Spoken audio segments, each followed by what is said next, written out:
This is the Louie T Network. Hey, either you're outside or you're in the lab room.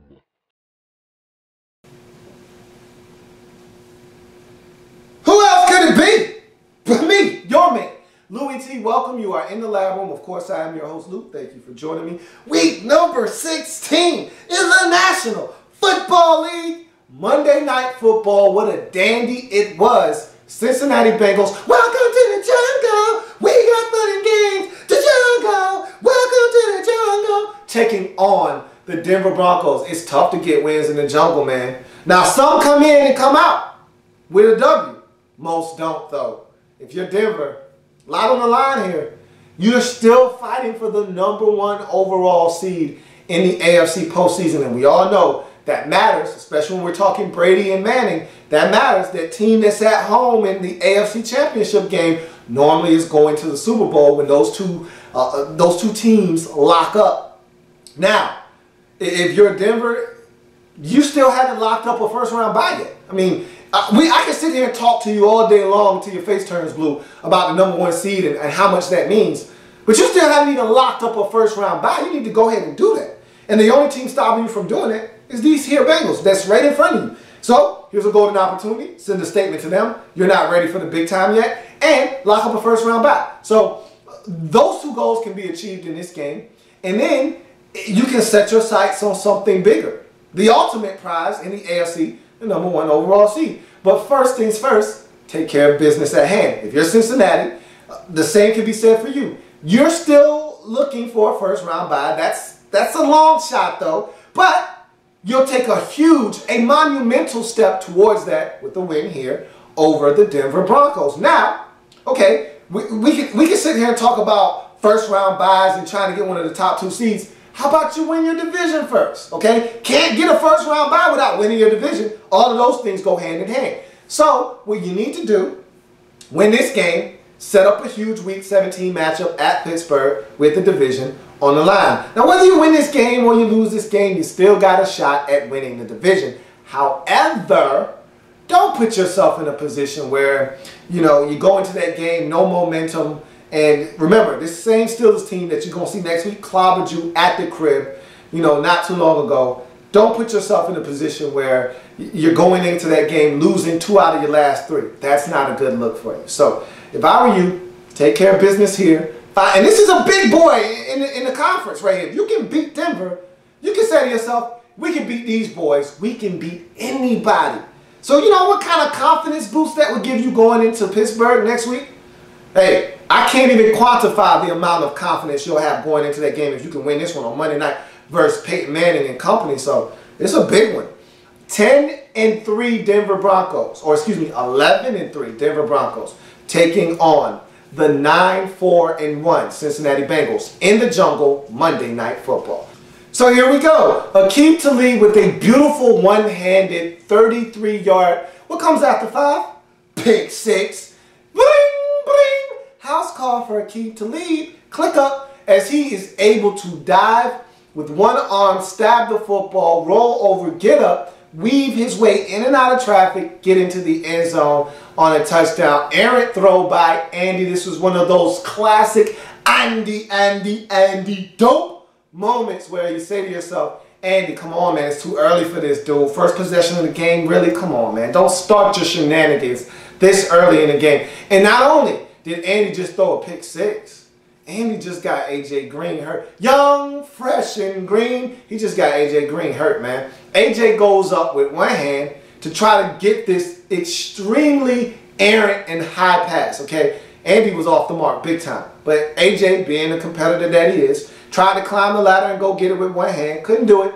Ball is deflected, and that's how it's picked off. But T.J. Ward was waiting on him. Like, hey, I dare you to catch this, young fella. And so T.J. Ward puts a shot on him.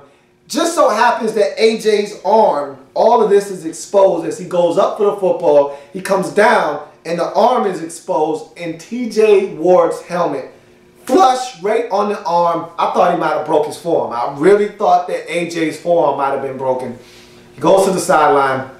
They work on him a little bit, and I think something was wrong with his bicep. He tried to go, man. He tried to be a warrior the entire night. He kept coming in and out of the lineup, but you could tell the arm wasn't right, and Andy wasn't doing him any favors. Andy would throw him the ball and make the man have to stretch away from his frame, and he's over here having to play defender and break up passes. One time he came in, ran a good route, got open. Andy is airing on the throw. It's almost picked off, and so AJ's got to play defender and knock the guy down with the hurt arm. And after the play, he's dangling the arm around. He got to run off the field. Andy didn't do the man any favors in this game, and so it was just a rough night for AJ Green. And it was funny because before the telecast, or excuse me, before the game during the telecast, they were talking about how he was finally healthy, dealt with the toe this year, dealt with a little bit of back problems, and he was finally healthy. And Hugh Jackson was saying, hey, when we need a big play, we go to number 18. And Andy got the man hurt. So tough. That was tough early in the game, but it's 7-0 Denver after the L.A.B pick six. The very next play from scrimmage, Cincinnati gets the football back after the ensuing kickoff. First play from scrimmage, Jeremy Hill takes off 85 yards, touchdown. Missed tackle in the backfield. Broncos are down a slew of linebackers. I mean, you can go down the list of linebackers. Brandon Marshall was out. You got Danny Trevathan did not play in this game. You could go down the list of linebackers who weren't available in this game. So there was a guy in there, don't even know his name, number 51. I can't even remember what his name is, but he misses a tackle in the backfield, and that proved to be costly because now it was just basically Jeremy Hill, blockers, and a lot of space and opportunity. Raheem Moore did have a shot at him. He catches a stiff arm for his troubles, and Jeremy Hill is off to the races. 85 yards later, he hits pay dirt. It is now a 7-7 ball game, and you'll see that that's a theme in this game, and I'll talk about that a little bit later on as we move along through this game. But it's 7-all as we head to the second quarter. Cincinnati gets a field goal to take the lead at 10-7. Then Peyton Manning is picked off by Reggie Nelson at the 24-yard line. 6 plays later, Jermaine Gresham is in the end zone on a 2-yard touchdown pass from Andy Dalton. It is now 17-7. So Denver making mistakes early on in this football game. They give up the big touchdown run. Remember, they came into the game ranked second in the league in rush yards allowed, and so they were stopping the run coming into this game, but they did not stop the run effectively enough in this game. And something else that and I'll talk about this, we'll get there. I'll talk about this when we get there. And so now it's 17-7. Andy Dalton nearly throws interceptions on back-to-back plays, and I told you, man, this dude here, man, this dude Andy, I was an Andy Dalton supporter last year. Go back, check the archives, man.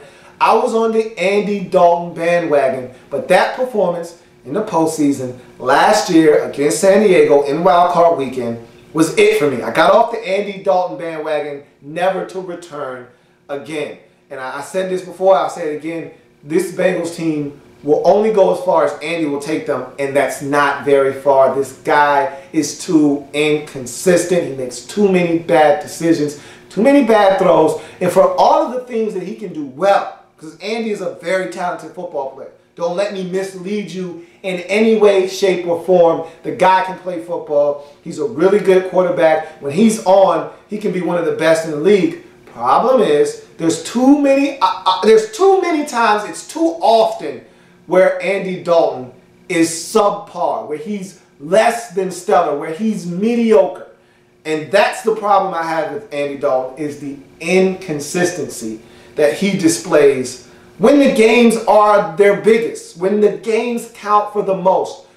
That's when Andy Dalton shows up the least. And that's the biggest problem I have with Andy Dalton. But despite almost doesn't count, almost doesn't count. Almost doesn't count. Somebody, a wise woman once told me, almost doesn't count. So those 2 near interceptions, they don't count for anything.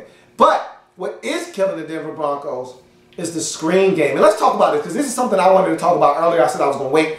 The screen game was destroying the Broncos, and for an aggressive defense like Denver. Remember, DeMarcus Ware on one side with 13 sacks or so, 11 sacks. And then you got Von Miller on the other side with about 13.5, 14 sacks. These guys want to get up the field and get pressure on the quarterback. And so The way to negate the pass rush, to slow it down, is the screen game. And that's what the Cincinnati Bengals employed in this game. They did a magnificent job of changing the pace, of running the football, then dropping back the pass, screen, okay? You think you're coming up the field, screen. All right, 3rd and 7, screen. Whether it was Jermaine Gresham or it was Giovanni Bernard or it was Jeremy Hill, they were throwing screens all game long, and it was affecting how aggressive the Denver Broncos could be coming up the field. And so I thought the Cincinnati Bengals came in with a great game plan, and it helped them get another field goal to extend the lead out to 20-7. So they jumped on Denver early. And that's what you want to do to a Denver Broncos team that, as of late, I told you, haven't been scoring that many points. So you want to jump on this Broncos team. You want to make them feel like, all right, we got to abandon the run game and put it on Peyton Manning. And in past years, it would be blasphemy to say what I'm about to say, but you want them to abandon the run and put it on Peyton Manning's shoulders. Make Peyton beat you, because this offensive line has not proven that they can protect him adequately enough to win football games, scoring 35, 42 points. So, hey, stop the run, force Peyton Manning to beat you. That's what Cincinnati came into the game saying, and right now, that's exactly what they've done. Connor Barth cannot connect from 49 to end the first half, and so Cincinnati has a commanding 20-7 lead at the half. But again, this is the sheriff, Peyton Manning. And then there's Peyton Manning, and then there's Tylenol PM. And Tylenol PM is Peyton Manning, and that's when he just puts defenses to sleep.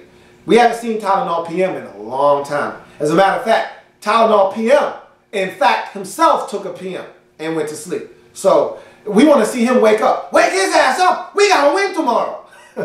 So you need Peyton Manning to get into that no huddle and just start rifling the football around the field.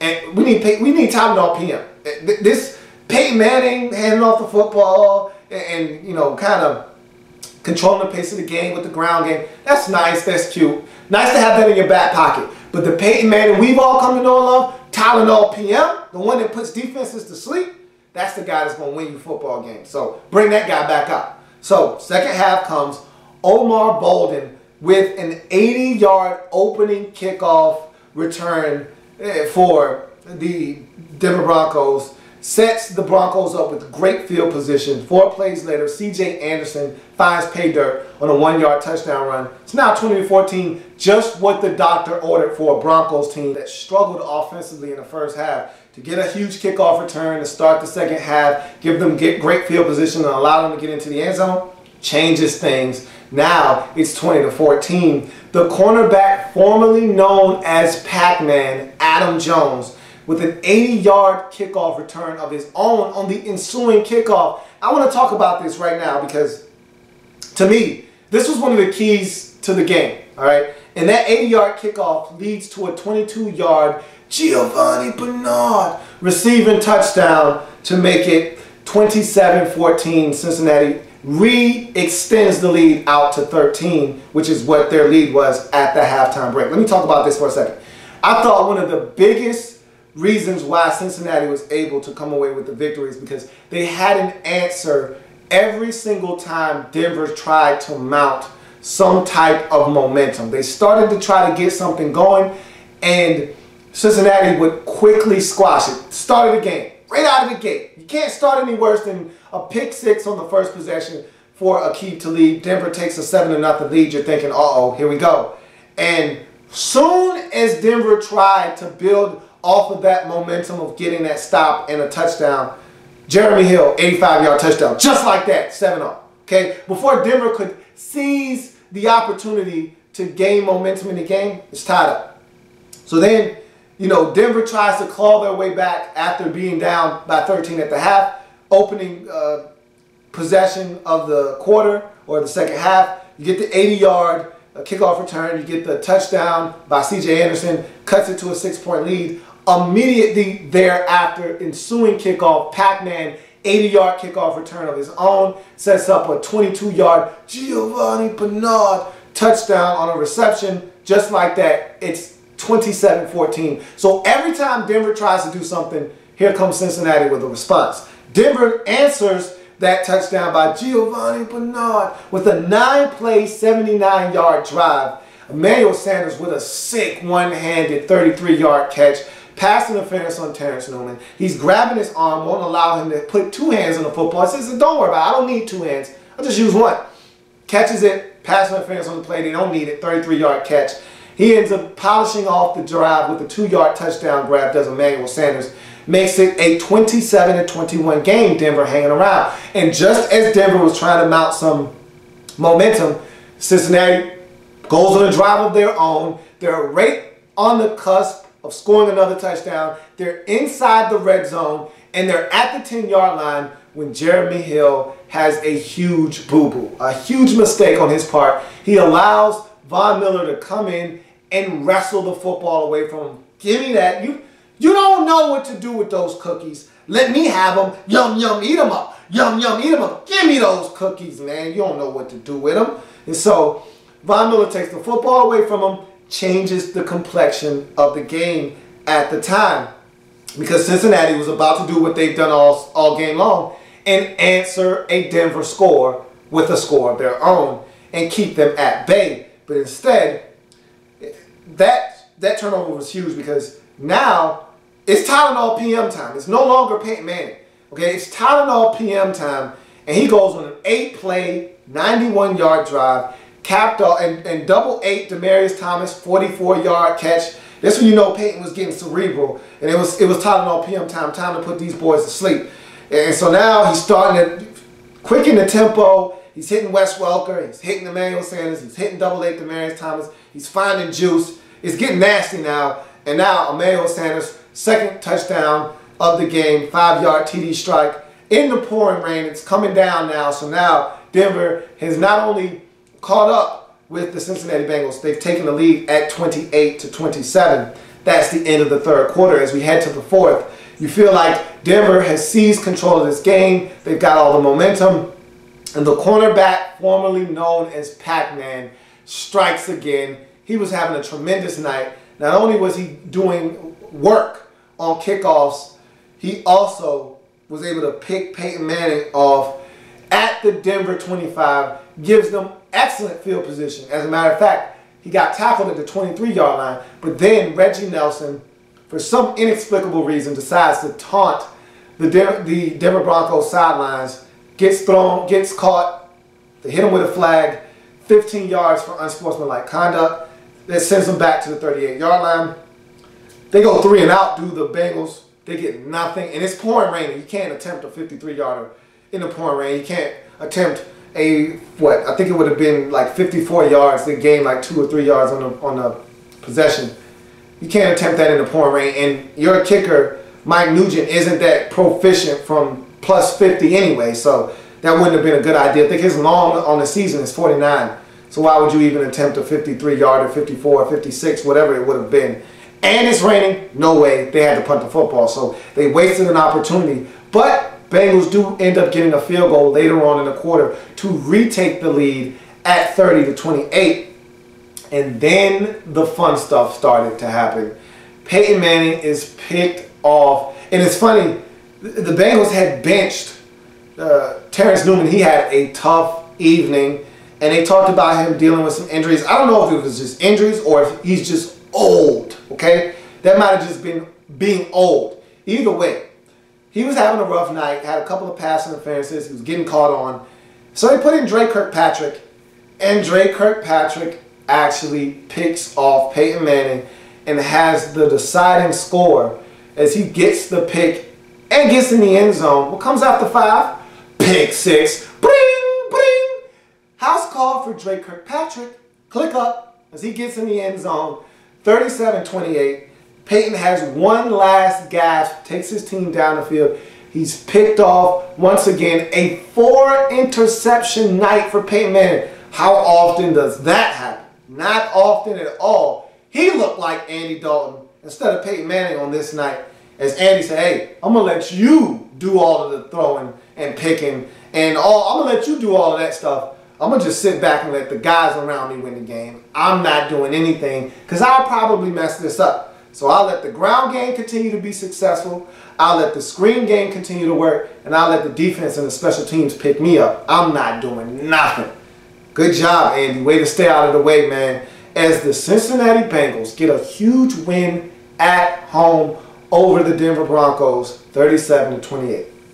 Very, very big win. And I did not see this coming because I lost a lot of confidence in Cincinnati at home when they tied to Carolina. You can't let the Carolina Panthers tie you at home. You just can't. You should have won the game. I understand you had a chance to win late, and Mike Nugent didn't drill the field goal. Still, to have that happen and then to have Pittsburgh come in and blaze you in the fourth quarter, beat you by 3 touchdowns, to have Jacksonville almost come in and get you, I just felt like you were losing a grip on what it meant to play in the jungle. To have Cleveland come in and assault you in your own backyard, I just felt like the jungle had lost some of its luster. But that's a big way and a huge statement that if you can win a division, you can show other teams around the league you don't want to be here. You don't want to come in the jungle, man. It's tough. It's tough to get W's here. And so you need to reestablish that. And that was a huge step in doing exactly that. If you're Denver, this was an ugly loss. And now the questions are starting to come. Is Peyton Manning right? Is this offensive line going to be able to do enough to get you where you want to go? And look, I'm still in the thought process of they're fine. Win in Week 17 versus Oakland at home. Get you that first round bye. Get some guys healthy. Come back a better football team. That's my mindset right now. Just win this last game against Oakland and just get yourself right. Get that week off. Everybody's able to rest. Peyton is able to rest. Offensive line able to rest. Everybody's able to take a deep breath, exhale, and you then can hit the reset button and go at it. Because this is what you played all season for. Look, we know this team was going to be one of the best teams in the league. We knew you were going to have your way of it in the regular season. This is what you played for right in the postseason. This is where it matters. So forget about all the nonsense. You finally made it to the finish line.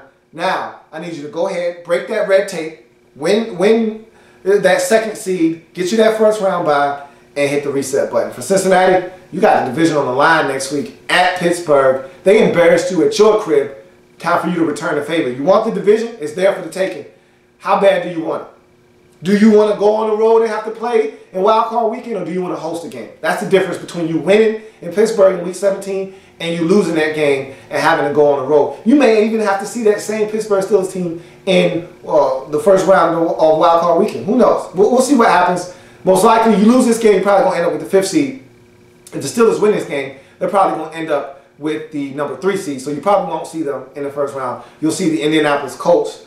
And you saw those guys before in Indy. It didn't turn out too well. So good luck with that. How about you avoid all of that and just win the game, win the division, get a home playoff game?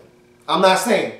I'm just saying. It's going to do it for the Bengals and Broncos on Monday Night Football. If it happens in the National Football League, whether big or small, we cover it all here in the lab room. Come back and join me as I continue to break down the entire National Football League here in the lab room. I will see you in a bit. Have a good one.